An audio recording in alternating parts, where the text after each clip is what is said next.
Yes, yes, yes. Peace, love, and justice. What's up, y'all?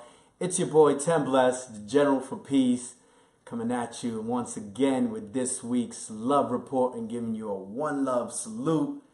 Going out to all the folks out there in the world. I am very honored and happy this week to be joined by my guest here, Amer Ahmed, who is an educator and an activist. We're going to be having a conversation as part of the Summer of Love and Resistance. So first of all, Amer, thank you so much for joining us. Thanks for having me, man. It's a blessing to y'all. Word up. And first of all, I'd like you to maybe, tell us a little bit about your background. I know that you're Indian and Muslim, but, where did you come from? Yeah, so my parents are immigrants from India. I grew up in Springfield, Ohio, from a, fairly a community that has had its economic struggles, a prototypical kind of post-industrial environment. A lot of the jobs, industrial manufacturing jobs went away. Watched a lot of folks struggle in a lot of situations. I was fortunate that, I had the opportunity to pursue higher education, but a lot of folks that, that I knew also were stuck, in challenging situations. And, so the drug game's pretty intense where I come from. There's two major interstate highways. And, in Ohio right now, there's, the opioid addiction is rampant right now. And so, I've seen, the spectrum of kind of economic, cultural, and social experiences from a lot of different backgrounds and experiences, and it's really shaped and influenced how I see and understand the opportunity I feel like I've been given to try to create positive change in the world around me. Word, dope. And not only are you an educator and activist, but you're also a poet. Yeah, man. And I'd love it. I don't know if you could share something with us, with our audience. All right, I'll try to drop a little something. Word up. I stand poisoned by religion and decisions of sin.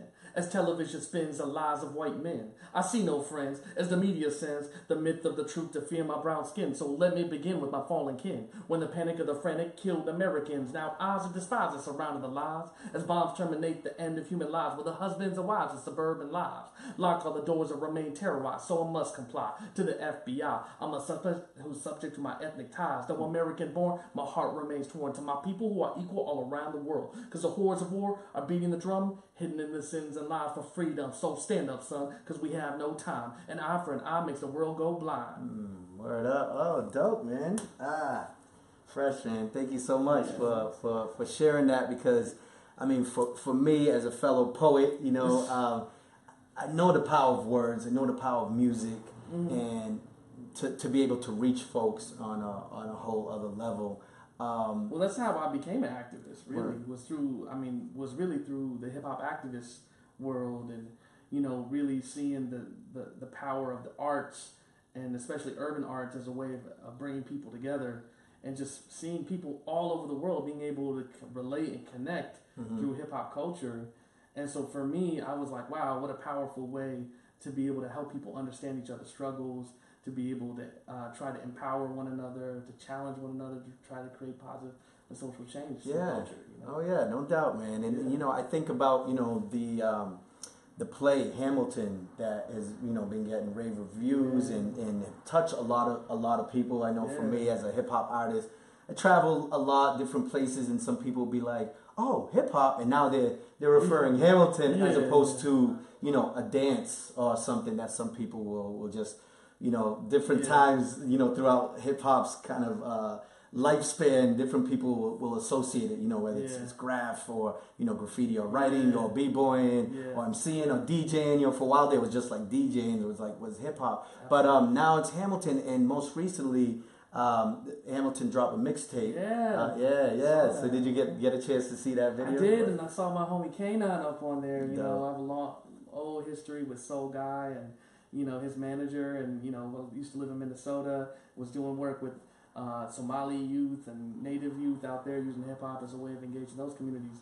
So I have a lot of respect for Kanan as a as a refugee artist who's really, I think, he has a lot of credibility when he speaks to the role of immigrants in our society. Yeah, oh yeah, man. And that to me is what's so powerful about music. And, for me, my preferred genre, hip hop is a culture, as we know, but, speaking of the hip hop music, how it just expands your peripheral, and for me, learning about Somalia and what, the refugees went through was because of Kanan and his, his writing, his music, his art. Yeah. And, man, I mean, we've been talking about, like, about resistance and like the way in which people experience oppression and marginality, and we should never minimize that, but coming from an immigrant background, especially with a lot of us being very aware of some very challenging situations that some of our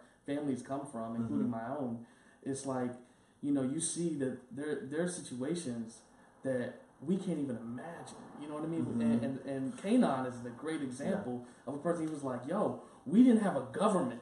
Like, we had no civil society or order and warlords running everything. Like, and that changes your whole mindset about what are we talking about here. You know what I mean? In terms of the degree and of the challenges that we face in the world. Yeah. I mean, and as you're speaking, I think about what happened in Africa. I'm originally from West Africa.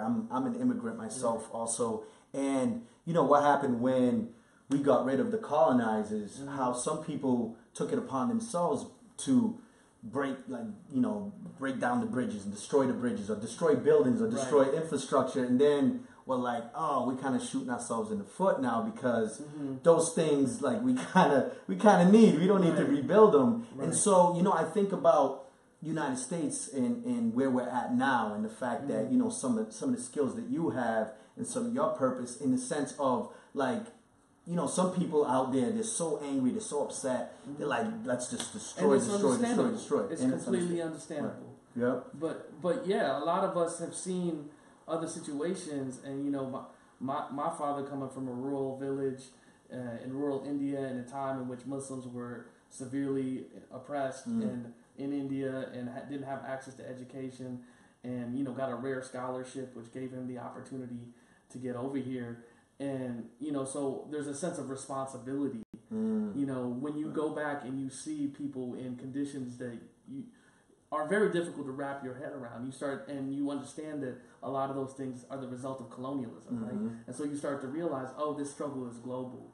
It's not just what we're dealing with here in the United States, but it's the relationship between what's going on here and what's going on everywhere else. And so therefore, as much as I'm going to fight and challenge and push around the social issues here, I also got to be paying attention to where's my clothes made, where are the things that I'm buying, to what degree am I implicated in perpetuating. And so therefore, I have to humble myself and recognize that none of us are perfect in this struggle. Right. And we're all positioned differently. We experience oppression and privilege at the same time, and that's part of how we have to humble ourselves in our role and relationship to how we participate in this movement. Yeah. I mean, you said a couple of things that are interesting. Because we think of voting.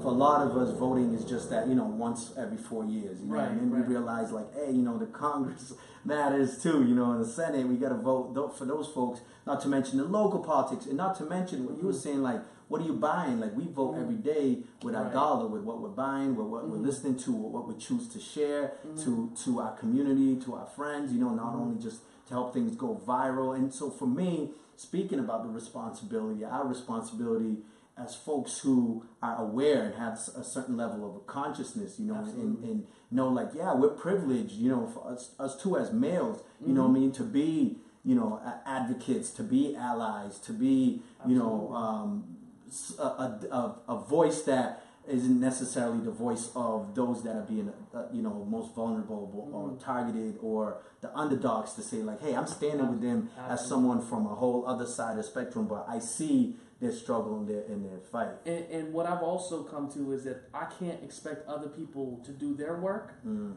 if I'm not going to challenge myself to do my work. And that was something that I found over the years, because when I hit certain barriers with folks, the walls, the defenses, we're going to talk about race. Oh, it's like, we're going to talk about race. Oh, no. Yeah. And it was a different conversation when I said, I'm implicating myself. I have privilege as a male, as an able-bodied individual, as a heterosexual, as a cisgendered male, all these different ways in which I benefit that I didn't create. You know, I mean, I didn't start patriarchy. You know, I'm not a bad person because patriarchy exists, but I'm a beneficiary of it. If I'm going to act, and all of a sudden the guard goes down a little bit with folks. Like, okay, so he's not just attacking me. He's not just coming at me. He's implicating himself. And so therefore I'm saying, look, we all got our work to do. Your work might be different from mine, right? But we all have our work to do. Yeah, we all got our part to play, and that's and that's beautiful, because I think everyone has to understand that, you know, we're you know, in order for me to be free, I gotta help the oppressor be free also. You know, and I think about you know, you speak a lot about purpose and the gifts that you have. Could you speak a little bit more about that as it relates to other people, our viewers who might be like, well, I don't know how to get involved in this. What could I do? I'd like to hear what you're doing, and then maybe how they could also, you know, take part in this summer of love and resistance as we move forward and really create, you know, a world that's never been created before. Yeah, well, you know, first, you know, I told a little bit about my family background and the sense of purpose that I felt just with this opportunity that I have, with having access to a greater level of resources than my family generationally ever had access to be able to do things with that. But then also for me, growing up in an environment where most folks were either white or black, and I wasn't either, and moving between different environments of black folks, white folks, you know, Arab, you know, other kind of Muslim folks, South Asian folk, of various backgrounds. And so I found myself to be a bridge, you know, that I was moving between, that I was seeing things that other people weren't seeing. And I didn't know that to be of anything of value when I was young. But sometimes I'd be in a meeting or I'd be, you know, somewhere, and people were like, how'd you come up with that? And I was like, oh, I thought it was obvious. And so I started to realize, oh, I'm bringing something unique to the table that's different from other people. And everybody has those things, right? Everybody has something unique that they bring. So the key to everything, in my view, is self-awareness. To what degree do you come to an understanding about who you are and what you were put on this planet for, and what you have to offer? And so for me, you know, going through that process of coming to a deeper understanding of that has helped to really ground me and give me a foundation to be able to participate in a lot of different ways. For me, a lot of the opportunities that I got were in higher education, running multicultural centers, working on diversity, and then leveraging my access within higher education to support people in grassroots community movements and so forth and so on, and being really clear that we all have a different role to play, right? And that, you know, that as much as I know it's important to be on the front lines, is that my best role? As much as I want to be on the front lines, you know, when I was in Michigan for 7 years, as much as I want to be on the front lines doing the work with young people in Detroit every single day, I'm being given access to walk through doors that I know some of my peoples are not getting access to. You know what I'm saying? So to what degree am I leveraging that access? You know, and then we don't, and recognizing that we need each other in these different roles, right? We can't have everybody doing the same thing, right? So the more we collectively understand each of our talents, our gifts, our abilities, our access, the ways in which we are able to leverage resources collectively towards a common purpose, I think that we're more likely to be able to create significant social change through when we collectively come into that understanding and validate and support that, as opposed to hating on each other, be like, oh, I see you over there, you know, whatever. As opposed to being like, wait a minute, like maybe we can have a conversation, maybe we can come into an understanding about how you can access and leverage what you're doing for the benefit of these other things. You know what I mean? And I see that there's a big gap between where the resources are and the people who are doing the frontline work, you know, and how do we bridge that, you know? And so we have to be able to see the relationship between those different pieces that people are bringing to the table. Yeah, that's key right there, man. And I think a lot of time, you know, people try to pit, you know, us versus them, or, you know, the divide and conquer kind of mentality, and the reality that, you know, like, it sounds like it's a human condition more than, you know, a race thing, you know. And I think about, you know, some of my teachers, my mentors, and I think of like as we talk about hip hop, KRS-One, you know, and he talks about you know white racism and how that affects not only black folks and all folks, but all folks, even the white folks, you know what I mean, affected by this condition and this way of thinking, this way of being, this way of kind of exploitation, and you know, it seems like people aren't awakened to that understanding. How do you think, you know, our audience, what do you think they could be doing, you know, as they approach, you know, some of these difficult situations to be that bridge, you know, and you know, we were talking a little bit before, and we were talking a little bit about, you know, the difference between, because a lot of our viewers are activists, they wanna do something, but you know, the idea is, you know, how do you respond over reacting? Right. You know, something Yeah. I've talked to you about that. So one of the things I've been talking about, you know, we've talked a little bit about responsibility, and you know, one of the things I talk about is respond to your ability, right?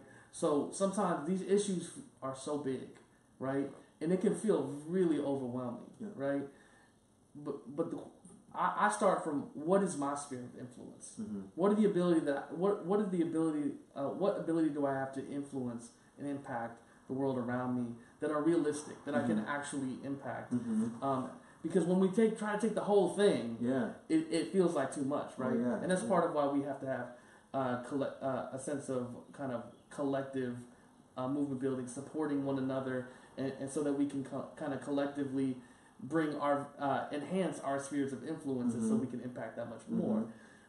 But yeah, we talked about the other day about responding versus reacting, because, you know, all of this sounds great, you know, but then we experience racism, we experience, you know, sexism and, you know, homophobia and all these different kinds of things that are frustrating. We carry trauma around, and so first of all, there's a need for us to support healing, right? Because when we don't heal, a lot of times we just react to whatever it is that we experience, right? And see, the thing is about reacting is that people are like, so what?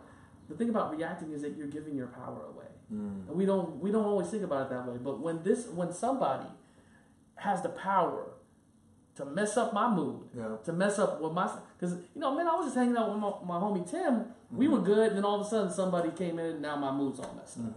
You know what I'm saying?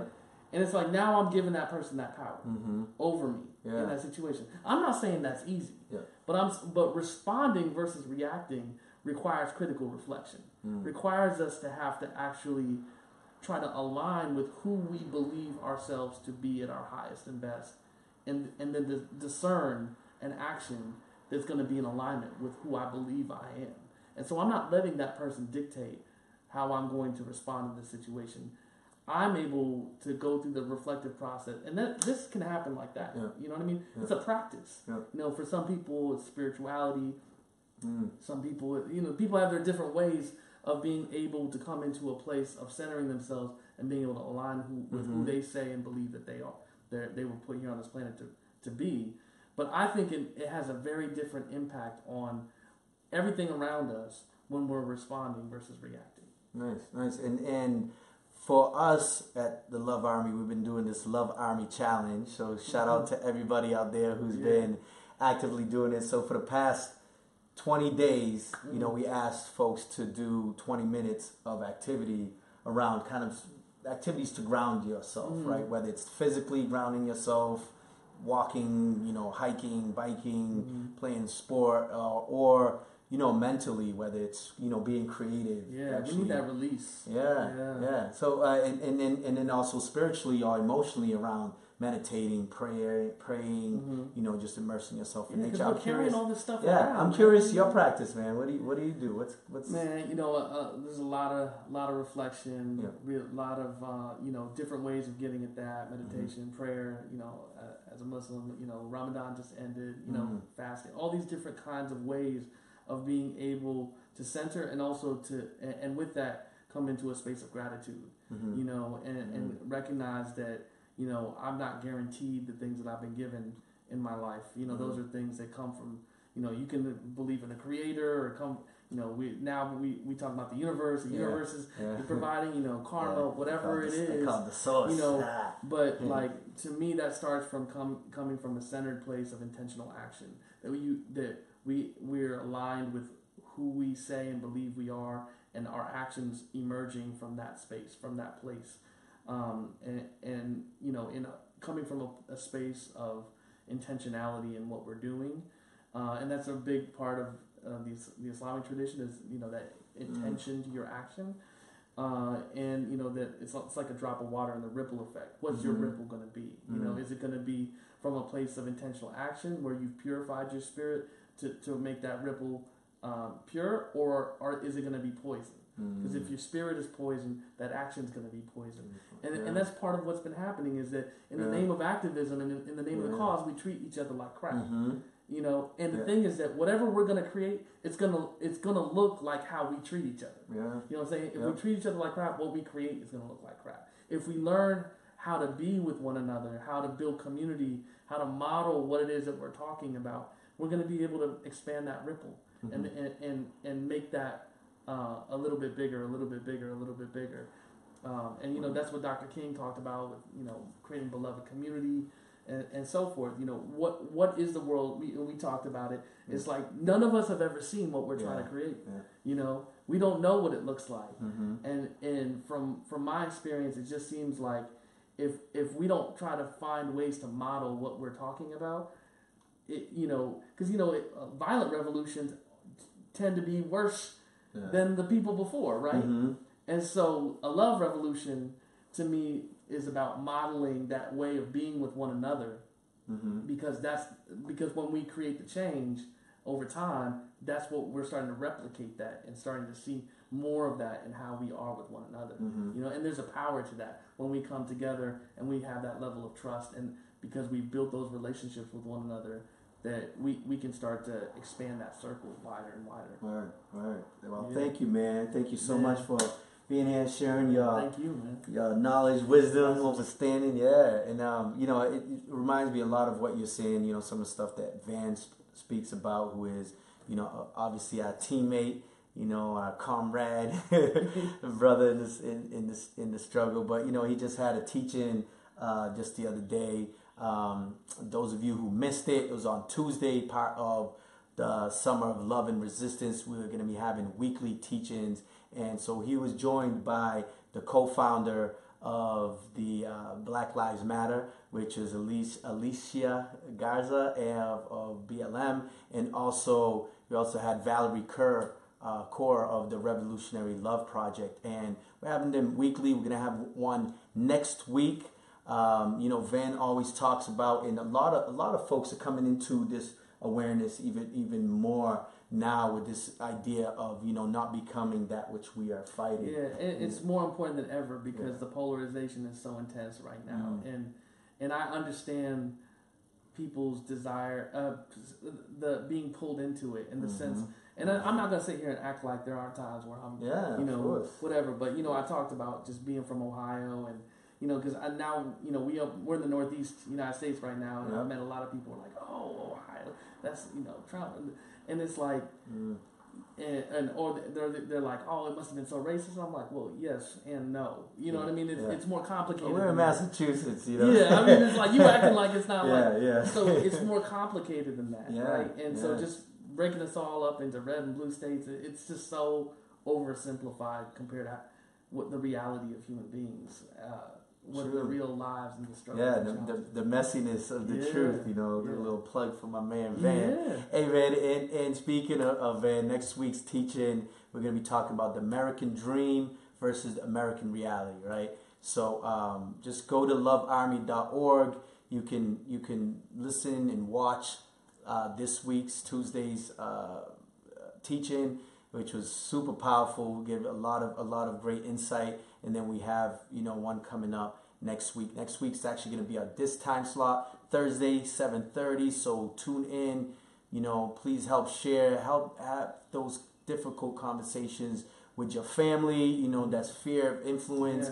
I think about y'all see me all the time with my children. For me, that's my prime kind of responsibility, to make sure that I raise these young men be compassionate, to be honest, to be productive, to be loving, to have, you know, love and care of themselves, and to go out there and really change the world for the better. So that's the sphere that I'm hitting right away, and like you said, it's challenging, you know, as a father who came up in a way where, you know, the belt used to come out, you know, right away. That's how I was raised. You know, it challenges the way that you kind of think of and really, as yours, like giving your children all this stuff, and they're just kind of like, I want to listen to some, you know. And, other you know, I know your rappers, and I know you can, and it's the thing is, man, what you just modeled and embodying what you're talking about is spiritual alchemy.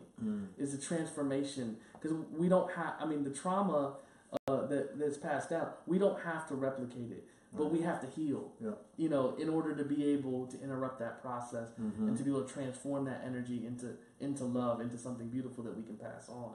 And I mean, you're a tremendous example of that. Thank you, my brother. Yeah. Hey, man, thank you so much for joining us this week. It's the Love Report. As always, your boy Tem Blessed, the General for Peace, right here with Amer, Ahmed. Yes, indeed.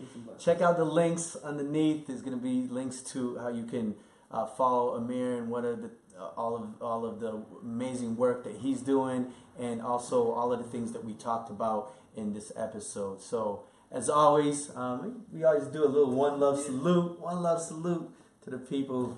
Peace, and we out. Yes, indeed.